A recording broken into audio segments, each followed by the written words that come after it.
बिस्मिल्लाहिर्रहमानिर्रहीम, अस्सलामु अलैकुम। उर्दू पॉइंट के प्रोग्राम न्यूज़ रूम में खुशामदीद। मैं हूं आपका मेज़बान रखशान मीर। नाजरीन, इस वक्त दोनों ममालिक में, भारत और पाकिस्तान में सोशल मीडिया पर एक बहस सरगर्म है। बहस ये है कि अक़वाम मुतहदा के 72वें इजलास में पाकिस्तान के वज़ीर आज़म शाहिद खाकान अब्बासी ने वैलिड पॉइंट्स रेज़ किए हैं और भारत की वज़ीर ख़ारजा सुषमा स्वराज ने पाकिस्तान के ख़िलाफ़ कीचड़ उछाला है, जिसका जवाब फिर अक़वाम मुतहदा में पाकिस्तान के मुस्तक़िल मंदूब यानी परमानेंट रिप्रेजेंटेटिव मलीहा लौधी ने कल दिया है। भारतीय प्रोपेगेंडिस्ट मीडिया की तरफ से बहुत से सवालात उठाए जा रहे हैं, बहुत सा प्रोपेगेंडा किया जा रहा है, जिनमें तस्वीर का भी इशू है। मलीहा लौधी ने सुषमा स्वराज को जवाब देते हुए जो तस्वीर उठाई अपने हाथ में, भारतीय मीडिया का ये कहना है कि वो गाज़ा की एक लड़की का है जिसको पैलेट गन्स मारे गए थे।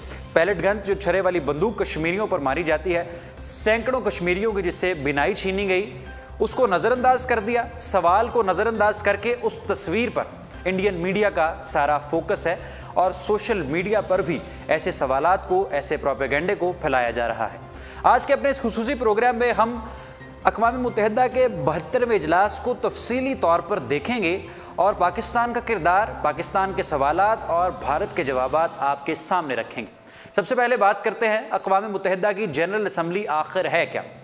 नाजरीन, अक्टूबर 1945 में ममालिक के दरमियान कुशीदा ताल्लुकात को ख़त्म करने के लिए, अमन का प्रचार करने के लिए और जंग के ख़तरे को कम करने के लिए एक ऑर्गेनाइजेशन तश्कील दी गई जिसका नाम अक़वाम मुतहदा, अंग्रेज़ी में यूनाइटेड नेशंस था।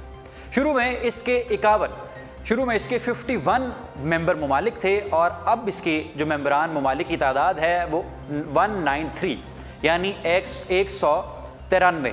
जो ये सेशन हुआ, 72वां इजलास हुआ, इसमें भी 193 कंट्रीज से रिप्रेजेंटेटिव्स शामिल थे।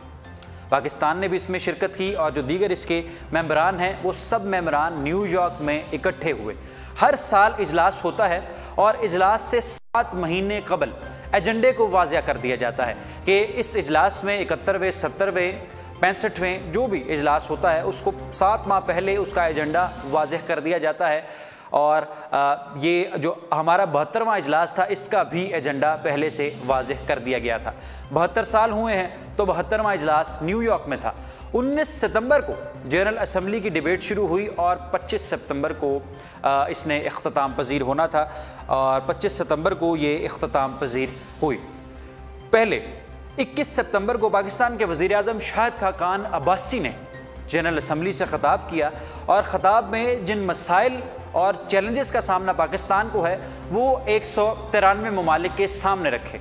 बहुत से चैलेंजेस थे जिनमें सबसे बड़ा चैलेंज मसला कश्मीर पाकिस्तान के लिए, जो कश्मीरियों को वहाँ पर मारा जा रहा है, उनकी नस्ल कुशी, उनको बिनाई उनसे छीनी जा रही है, वो सामने रखा।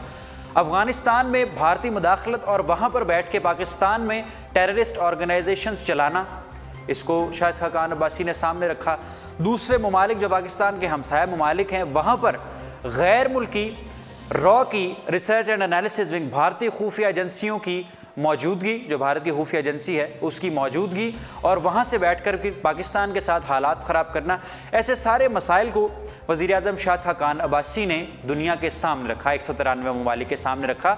और ये सिर्फ भारत ओरिएंटेड ना इसे समझिए शाहिद खाकान अब्बासी साहब के ख़िताब को, उन्होंने अमेरिका के किरदार को भी वाज़ेह किया। जिन ममालिक के साथ अच्छे ताल्लुकात हैं उसको भी प्रेज़ किया और अमेरिका को भी ये कहा कि आप पाकिस्तान की दहशतगर्दी को ख़त्म करने के लिए जो काविशें हैं, कोशिशें हैं, जद्दोजहद हैं, उनको नज़रअंदाज मत कीजिए। उस पर भी बात हुई। अब जब बारी आई भारत की, और भारत की तरफ से चूँकि वज़ीर आज़म, उनके वज़ीर आज़म नरेंद्र मोदी मौजूद नहीं थे, तो वज़ीर ख़ारजा सुषमा स्वराज साहिबा बोली और सुषमा स्वराज साहिबा जब बोली तो उनके पास कोई अच्छा कंटेंट नहीं था। तकरीबन 22 मिनट की उनकी तकरीर थी जो उन्होंने जनरल असम्बली से ख़िताब किया और 22 में से कोई 18, 19, 20 मिनट तो वो पाकिस्तान पर कीचड़ उछालती रहीं, पाकिस्तान के ख़िलाफ़ जहर उगलती रहीं। उन्होंने कहा कि पाकिस्तान वो मुल्क है जो दहशतगर्दों को पालता पोसता है और इस ख़ित्ते के लिए एक ख़तरा है। और भी बहुत से पाकिस्तान पर बेबुनियाद और झूठ पर मबनी इल्ज़ामात सुषमा स्वराज साहबा की जानिब से लगाए गए जब वो जनरल असम्बली को एड्रेस कर रही थी। उसका फिर जवाब दिया मलीहा लौधी ने और जवाब उनका दो टोक था और खड़ा था। जनूबी एशिया में भारत दहशतगर्दी की माँ है, जो उनका जवाब था उससे ये जुमला अखज़ हुआ और फिर पूरे इंटरनेशनल मीडिया ने इसको शाया किया, पब्लिश किया, इस पर डिबेट चली।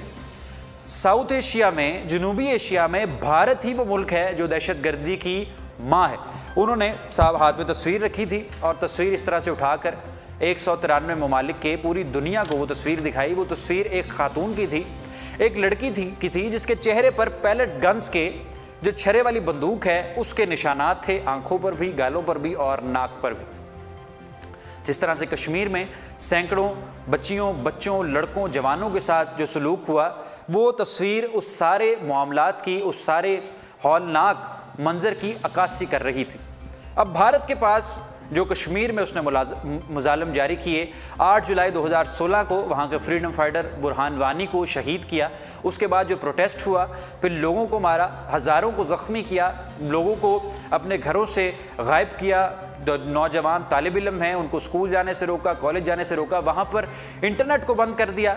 सबसे लंबा कर्फ्यू 2016 में कश्मीरियों पर लगा दिया गया। उनसे ज़िंदगी के बुनियादी हकूक़ छीन लिए गए, जो उनकी मामूल की ज़िंदगी थी उसको रोक दिया गया।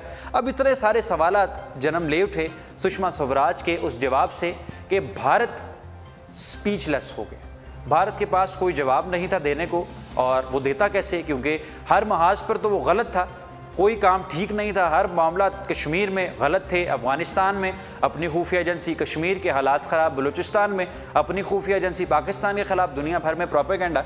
तो भारत ने एक पॉइंट उठा लिया कि मलीहा लोधी साहबा ने जो तस्वीर दिखाई है, जो पाकिस्तान की मुस्तकिल मंदूब हैं, अक़वाम मुतहदा में परमानेंट रिप्रेजेंटेटिव हैं, वो तस्वीर कश्मीरी लड़की की है ही नहीं, वो गज़ा की एक लड़की की है और कश्मीर में ऐसी कोई सूरत हाल नहीं। तो ये जवाब दिया गया उस सारी सूरत हाल का। अब आप नाज़रीन, आप फैसला कीजिए कि जहाँ पर सैकड़ों हज़ारों ख़वातीन के साथ, बच्चों के साथ, नौजवान लड़के लड़कियों के साथ ऐसा सलूक रवा रखा गया हो, क्या उसका जवाब ये है कि ये तस्वीर तो उनमें से नहीं, तस्वीर किसी और की है?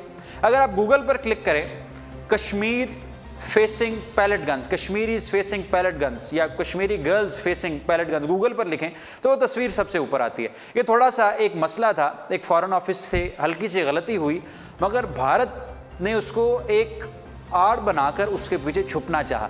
तो इंडिया, ऐसा मुमकिन नहीं है, ये नहीं हो सकता, आप गलती पर हैं। आप उन सवालात के जवाब दें जो पाकिस्तान के वज़ीर-ए-आज़म शाहिद खाकान अब्बासी और पाकिस्तान के अक़वाम मुत्तहिदा में मुस्तकिल मंदूब मलीहा लोधी ने बुलंद किए हैं। वो सवालात बताइए, उनके जवाब दीजिए। सवाल ये है कि कश्मीर में आपकी ऑक्यूपेशन की क्या वजह है? कश्मीर में आप कर्फ्यू क्यों लगाते हैं? लड़कों को, लड़कियों को, बच्चों को, तालिब इल्मों को पैलेट गन से क्यों निशाना बनाते हैं? कश्मीर में इंटरनेट को बंद क्यों करते हैं? स्कूल कॉलेजेस को बंद आप क्यों करते हैं? अफ़गानिस्तान में आपकी खुफिया एजेंसी क्या करती है और बॉर्डर के ज़रिए पाकिस्तान में दहशतगर्द कार्रवाइयाँ करवाती है? बलूचिस्तान में आपका नेटवर्क था जिस पर आप पाकिस्तानियों ने, फ़ौज पाकिस्तान ने, सिविलियंस और मिलिट्री ने मिलकर जिस पर काबू पाया है। ऐसे सूरत हाल क्यों हैं? चाबहार में देख लीजिए, हर जगह आप मुलविस क्यों हैं? तो पाकिस्तान के सवालात ये हैं जो पाकिस्तान ने अक़वाम मुत्तहिदा की जनरल असम्बली के 72वें इजलास पे बुलंद किए हैं। आप उसको एक तस्वीर के साथ मिक्स मत कीजिए, एक तस्वीर के साथ उसे कंफ्यूज मत कीजिए। एक हिंदुस्तान टाइम्स जो भारत का अखबार है, उसने भी ये लिखा कि पाकिस्तान के फ़ॉरेन ऑफिस से गलती हुई, मगर इसका ये मतलब नहीं कि कश्मीर में ऐसी सूरत हाल नहीं। कश्मीर में 100% ऐसे ही हालात रखे गए हैं 2016 से भी बहुत दहाइयाँ कबल स्टेट का मसला, यहाँ पर ऑक्यूपेशन इंडिया की, ये 1948 से कश्मीरियों को इन मसाइल का सामना है। और मुख्तलिफ सोर्सेज मुख्तलिफ फिगर्स बताते हैं 1 लाख लोग 1989 से अब तक कश्मीर में भारतीय फ़ौज की जानिब से, काबिज़ भारतीय फ़ौज की जानिब से शहीद कर दिए गए हैं। 8000 को गायब कर दिया गया है। कुछ सोर्सेज बताते हैं कि 70,000 शहीद होने वाले कश्मीरियों की तादाद है। तो ये बहुत बड़े फिगर्स हैं, इनका जवाब दीजिए, ना कि एक तस्वीर को मामला बना के एक तस्वीर के पीछे छुपिए। तो ये थी सारी सूरत हाल, जो सूरत हाल थी, ये थी सारी सूरत हाल अक़वाम मुत्तहिदा के 72वें इजलास की। आज अमेरिका के डिफेंस चीफ इंडिया का दौरा कर रहे हैं और मैं आपको बताऊं कि वो दौरा क्यों कर रहे हैं। वो बात करेंगे अपने काउंटर पार्ट से इंडिया में, अपने हम मनसब से, कि आप भारत में रहकर तहरीक तालिबान पाकिस्तान के साथ राब्ते में हैं जो कि तहरीक तालिबान पाकिस्तान में दहशतगर्द कार्रवाइयों में मुलव्विस है? ये सवाल है यूएस के डिफेंस चीफ का, जो तहरीक तालिबान पाकिस्तान यहाँ पर दहशतगर्द कार्रवाइयों की जिम्मेदारी कबूल करता है। उसके ताल्लुकात, उसके ताने बाने भारत से मिलते हैं और यही सवाल यूएस डिफेंस चीफ आज इंडिया में करने जा रहे हैं। और ऐसे ही सवालात अक़वाम मुत्तहिदा के 72वें इजलास में वज़ीर-ए-आज़म शाहिद खाकान अब्बासी और मलीहा लोधी साहबा ने बुलंद किए हैं, जिनका अब जवाब देना भारत की जिम्मेदारी है, ना कि एक तस्वीर के पीछे छुपना। अब बात करते हैं पाकिस्तान के हवाले से अपने प्रोग्राम न्यूज़ रूम में। साबिक़ वज़ीर-ए-आज़म नवाज शरीफ साहब आज लंदन से पाकिस्तान वापस पहुंच गए हैं और एयरपोर्ट पर नवाज शरीफ की आमद के पेश नज़र सिक्योरिटी के इंतजाम सख्त थे। आते ही उन्होंने सहाफ़ियों से गुफ्तगू की, जो जर्नलिस्ट कम्यूनिटी थी उससे गुफ्तगू की और कहा कि मुझे जिसने निकाला उसी ने पटिशन सुनी, उसी ने दरख्वास्त दी, फिर उसी के सामने पेश होना है, ये कोई एहतसाब नहीं। ये नवाज शरीफ साहब ने सहाफ़ियों से गुफ्तगू में कहा। प्रवास पी के 786 के ज़रिए वो लंदन से पाकिस्तान पहुँचे और फिर पंजाब हाउस में उन्होंने आला मुशावरती इजलास से गुफ्तगू भी की, उसमें शरीक भी हुए, चौधरी निसार से भी मिले और सारे मामलात उन्होंने तय कर लिए। वज़ाहिर अब जो पाकिस्तान मुस्लिम लीग नवाज़ की पार्टी क़यादत है वो ये मैसेज दे रही है कि तमाम मामला ठीक हो चुके हैं।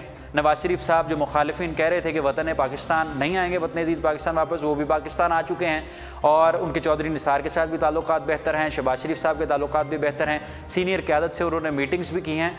तो अब जो बातें थीं कि वो वापस नहीं आएंगे, वो छोड़ गए, मुल्क छोड़ गए, नैब के सामने पेश नहीं होंगे, वो सारी अब बातों पर पानी फिर चुका है। और मरियम नवाज शरीफ साहबा खुद कह रही थी कि वो नैब के सामने पेश नहीं होंगे, जिस तरह वो पहले बहुत सी बातों में कंट्राडिक्शन उनकी आती है, मुतनाज़ बात करती हैं।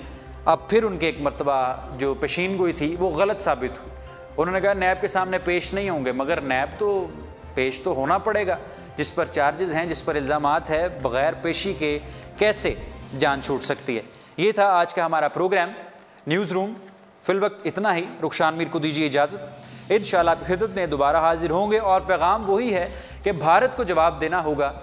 जो प्रॉब्लम्स, क्वेश्चंस हाईलाइट किए गए हैं पाकिस्तानी क़यादत की जानिब से 72वें इजलास में, उनका जवाब देना होगा, ना कि बातों को इस तरह से तोड़ मरोड़ कर पेश करके एक तस्वीर के पीछे छुपना होगा।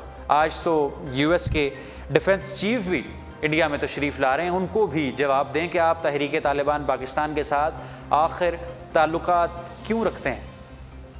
चलो देखते हैं मज़ीद क्या होता है। रुखशान मीर को दीजिए इजाज़त। इंशाअल्लाह आपकी खिदमत में दोबारा हाजिर होंगे। देखते रहिए उर्दू पॉइंट और विज़िट करते रहिए हमारी वेबसाइट। अल्लाह हाफ़िज़।